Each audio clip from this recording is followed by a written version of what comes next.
ओम नमः शिवाय। दोस्तों, आपका हमारे चैनल पर स्वागत है। आज के इस कार्यक्रम में हम आपको जानकारी देने वाले हैं केतु के नक्षत्र परिवर्तन के प्रभाव के बारे में। जी हाँ, 29 मार्च 2026 को केतु ग्रह अपना नक्षत्र परिवर्तन करने जा रहे हैं। तो केतु के नक्षत्र परिवर्तन का प्रभाव मिथुन लग्न या मिथुन राशि वालों पर किस प्रकार से पड़ने वाला है, आज के इस वीडियो में हम जानेंगे। सबसे पहले जानते हैं कि केतु का गोचर किस राशि में हो रहा है, कब ये नक्षत्र परिवर्तन करेंगे और कब तक ये अपने स्वयं के नक्षत्र मघा में गोचर करेंगे। तो देखिए, 29 मार्च 2026 को केतु अपने स्वयं के नक्षत्र मघा नक्षत्र में प्रवेश करेंगे और इनका गोचर वर्तमान समय में सिंह राशि से हो रहा है और आगामी 5 दिसंबर 2026 तक ये सिंह राशि में ही गोचर करेंगे, लेकिन अपने स्वयं के नक्षत्र यानी कि मघा नक्षत्र में रहेंगे। अब देखिए, मघा नक्षत्र की जब बात करते हैं तो यह बहुत ही महत्वपूर्ण नक्षत्र माना जाता है। इस नक्षत्र के अंतर्गत अधिकार प्राप्ति, परिवर्तन, दृढ़ निश्चय, साहस, झूठ, इसके साथ ही लीडरशिप क्वालिटी, राजसी स्वभाव और शाही अंदाज, परंपरा, संस्कृति और हमारे पूर्वजों को यह नक्षत्र प्रदर्शित करता है। ऐसी स्थिति में जब केतु मघा नक्षत्र में जा रहे हैं तो निश्चित तौर पर इस नक्षत्र परिवर्तन का देश दुनिया पर अवश्य असर पड़ने जा रहा है। बहुत सारी उथल पुथल अवश्य मचेगी, लेकिन हम बात करेंगे मिथुन राशि वालों के जीवन में इस नक्षत्र परिवर्तन का क्या प्रभाव होगा। देखिए, थर्ड हाउस से केतु का गोचर हो रहा है। अच्छी स्थिति आपके लिए है। आने वाले समय में आप कहीं न कहीं से धर्म अध्यात्म के प्रति आपकी रुचि जागृत होगी। आपके साहस और पराक्रम में वृद्धि भी होती नजर आएगी। अगर आप छोटे भाई बहनों के साथ में रहते हैं या उनके साथ में रिलेशन को आपको थोड़ा सा ध्यान रखना पड़ेगा, लेकिन ठीक इसके साथ साथ sales, media, marketing, creative field से अगर आप जुड़े हुए हैं तो आने वाला टाइम आपके लिए मेहनत का रहेगा। यानी कि आप मेहनत करेंगे तभी रिजल्ट प्राप्त करेंगे।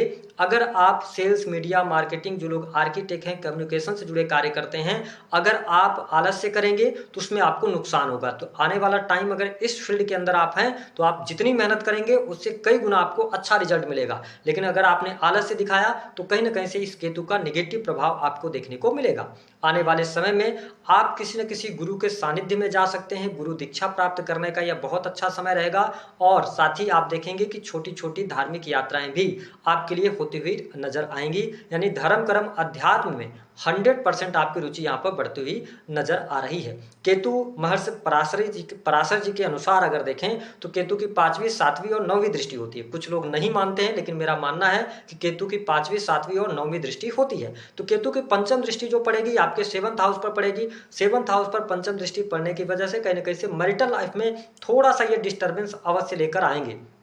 कहीं ना कहीं से शक करने की भावना, जीवन साथी के हेल्थ को लेकर इशू या दोनों के बीच में जो एक बॉन्डिंग होनी चाहिए उसमें आप कमी देखेंगे। हालांकि ये 29 मार्च से नहीं होगा, 1 जून 2026 के बाद से ये स्थिति आपको देखने को मिल सकती है। तो आने वाले समय में थोड़ा मैरिटल लाइफ में उतार चढ़ाव का आपको सामना करना पड़ सकता है। ठीक इसके साथ साथ धनु राशि पर जब इनकी दृष्टि पड़ रही है और देवगुरु बृहस्पति भी 7वीं दृष्टि डाल रहे हैं तो कुछ लोगों के लिए चटमगनी और पट ब्याह जैसी स्थिति बनेगी। यानी कि आप अगर विवाह के योग्य हैं तो शादी विवाह होने का योग भी आपके लिए बनता है। बिजनेस व्यापार में इस केतु के गोचर के कारण मघा नक्षत्र में जाने से आपको लाभ मिलेगा। काम धंधे में आपको बरकत देखने को मिलेगी। रुके हुए कार्य आपके अवश्य बनते नजर आएंगे। लेकिन ये ध्यान रखें कि अगर आप कोई बिजनेस शुरू करना चाहते हैं तो आपके लिए 1 जून 2026 से पहले पहले शुरू कर लें तो आपके लिए ज्यादा बेहतर है। लेकिन अगर पार्टनरशिप वगैरह का कोई ऑफर आता है तो आने वाले समय में 1-2 महीने तक तो आपकी पार्टनरशिप अच्छी चल जाएगी, लेकिन उसके बाद पार्टनरशिप में आपको प्रॉब्लम होगी। तो अगर आप न्यू पार्टनरशिप की तरफ जाना चाहते हैं तो बहुत सोच विचार कर आगे बढ़ेंगे तो आपके लिए अच्छा रहेगा। डेली इनकम में वृद्धि दिखाई देती है। वही केतु की जो 7वीं दृष्टि रहेगी, देखिए ये राहु 9th हाउस में राहु ग्रह विराजमान है, इनकी 7वीं दृष्टि जो है वो आपके 9th हाउस पर पड़ेगी। अब महत्वपूर्ण बात यह समझने वाली है कि राहु एक ऐसा प्लेनेट है जो रूढ़िवादिता, परंपरा, धर्म का पालन नहीं करता है। ऐसी स्थिति में केतु जैसे ग्रह की जब दृष्टि वहां पर है तो आप ये ध्यान रखिएगा कि जो लोग धर्म के साथ जुड़े रहेंगे उनका भाग्य भी साथ देगा। लेकिन अगर आप धर्म के विपरीत जाकर काम करेंगे, धर्म को नहीं मानेंगे, पूजा पाठ अध्यात्म में आप मन नहीं लगाएंगे तो फिर भाग्य विहीन भी यहाँ पर होते हुए आप नजर आएंगे।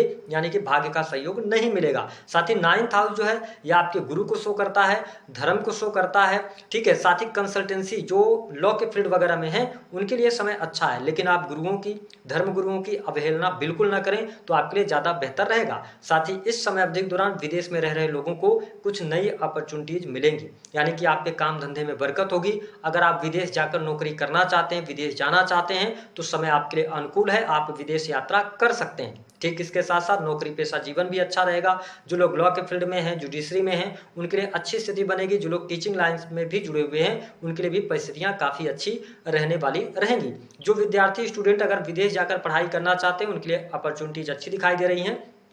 प्रेम संबंध के मामलों में भी अनुकूलता देखने को मिलेगी।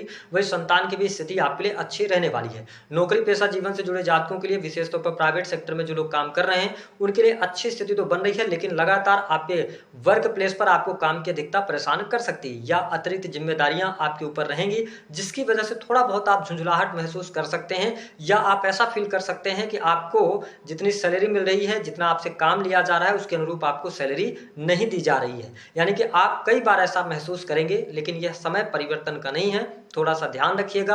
अगर प्रमोशन वगैरह आपकी ड्यू है तो आप जून जुलाई तक में आपको प्रमोशन मिलने के योग भी बनेंगे। जो लोग जॉबलेस हैं उनके लिए जॉब के अपॉर्चुनिटीज या अवसर आपको अवश्य 15 अप्रैल 2026 के बाद देखने को मिलेंगे, तो आप प्रयास कर सकते हैं, आपको लाभ अवश्य देखने को मिलेगा।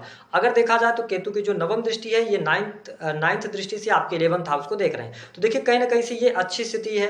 लाभ में वृद्धि होगी, बड़े भाई बहनों के साथ संबंध आपके अच्छे रहेंगे, साथ ही आपके इनकम में वृद्धि होगी। सेल्स, मीडिया, मार्केटिंग या कमीशन से जुड़े कार्यों से लाभ होगा। सामाजिक प्रतिष्ठा आपकी बढ़ती हुई नजर आ रही है। नए काम की शुरुआत यहाँ पर दिखाई देती है, क्योंकि आपके मन में कई बार ऐसे ख्याल आएंगे कि आपको अपनी इनकम बढ़ानी है। ठीक है, इनकम बढ़ाने के लिए आप काम करेंगे और जिसके लिए आप नए कार्य व्यवसाय की शुरुआत कर सकते हैं।